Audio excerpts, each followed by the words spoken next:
Ние сме во Охрид, а вие скапете си дома. Антонија Гиговска и Даниел Николовски ја имитираат Марија Плевнеш, модна париска поза на охридско мовче. Антонија Гиговска и мејкап артистот Даниел Николовски изминатите денови присуствуваа во Охрид. На видеото кое го објавија, двајцата се гледаат на познатото охридско дрвено мовче, обкружени со езерото и драматично облачно небо, додека Даниел е фокусиран кон камерата, во очигледна работна комуникација. Антонија седнува на работ на мостот, иако во лежерна поза е потполно присутна во дигиталниот свет, држејќи го телефонот во рака. И покрај професионалните обврски и креативната работна енергија, дуото не пропушти шанса да се пошегува и да сподели заеднички TikTok во нивен препознатлив стил. Овој пат тие ја имитираа Марија Пиеманов Плевнеш, која живее во Париз и често ги фасцинира своите следбеници со уникатни изјави и видеа. Здраво, драги мои, погледнете кого имам денес со мене, она пак буди по джет-сет места. Здраво, ние сме во Охрид, а вие скапете си дома, видите го ова езеро джет-сет. Ке си скапете во Скопје, да. Чао!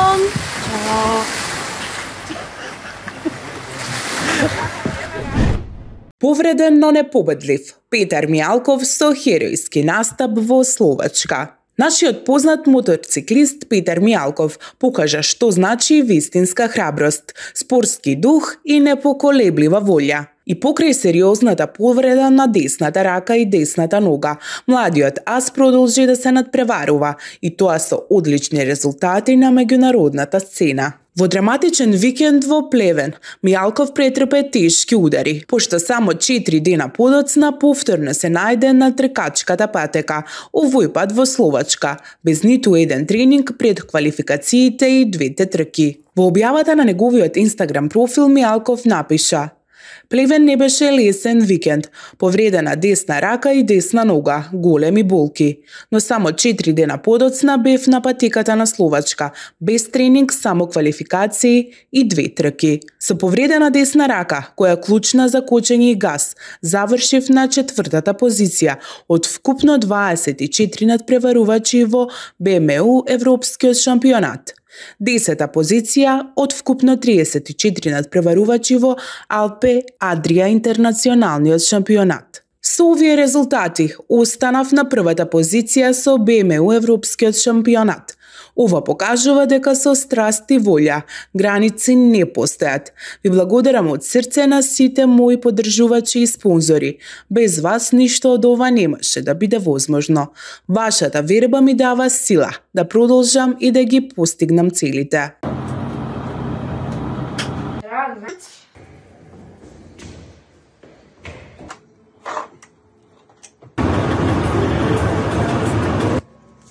Не знам колку оде. Доста ли или? Ајде, Петре.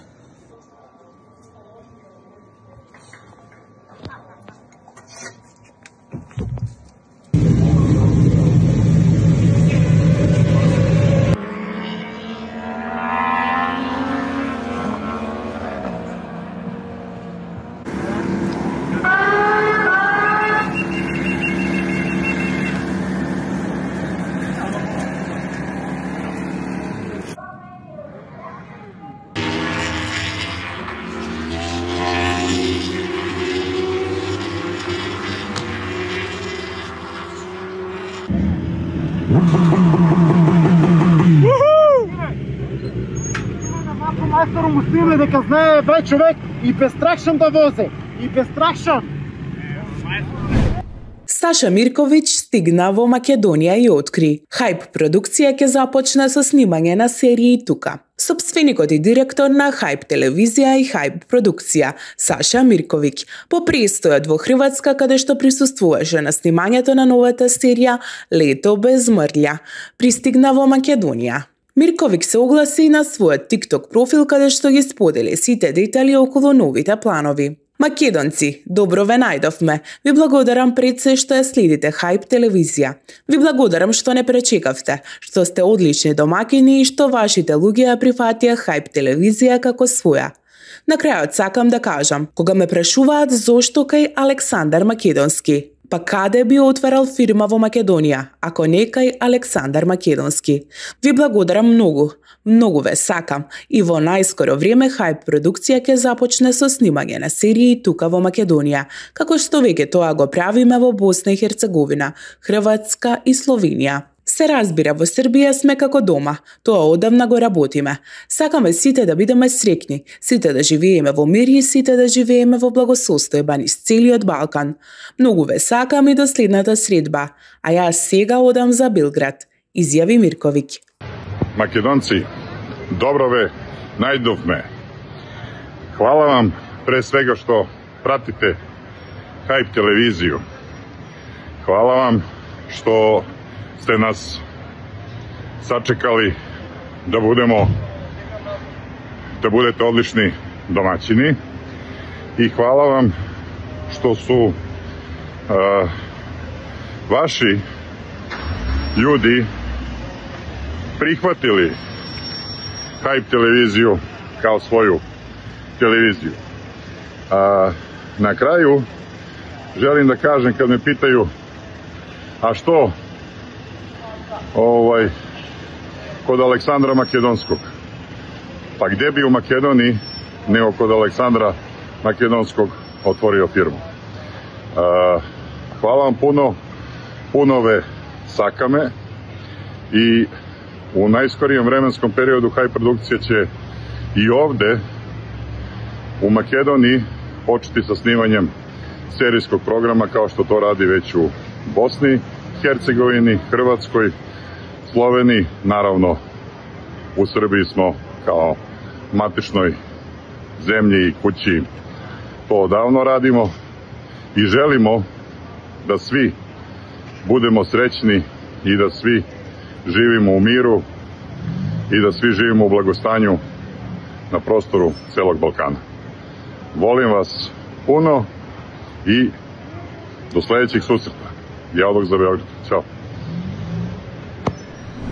Кокошки на балкон сред Скопје, домашна фарба меѓу облакодери, урбана реалност или лудост. Видео кое се шири вртоглаво на социјалните мрежи предизвика вистинска бура од реакции, откако се појави снимка од стамбена зграда со модерна архитектура, на чијешта тераса импровизирана мала фарма со живи кокошки, слама и корито со вода. Во описот на видеото стои локација Скопје, што дополнително го поттикна интересот и недоразбирањата во јавноста. На видеото се гледа типична нова урбана зграда со затворен двор, високи катови и балкони. Но она што го привлече вниманието е кадарот, каде што на една од терасите е снимено девојче како седи помеѓу кокошки, слама и домашно организиран кокошарник. Корисниците на интернет се поделени. Дали е ова на вистина Скопје? Иако многумина со смеа го прифатија видеото, дел од корисниците на Инстаграм се сомневаат во локацијата.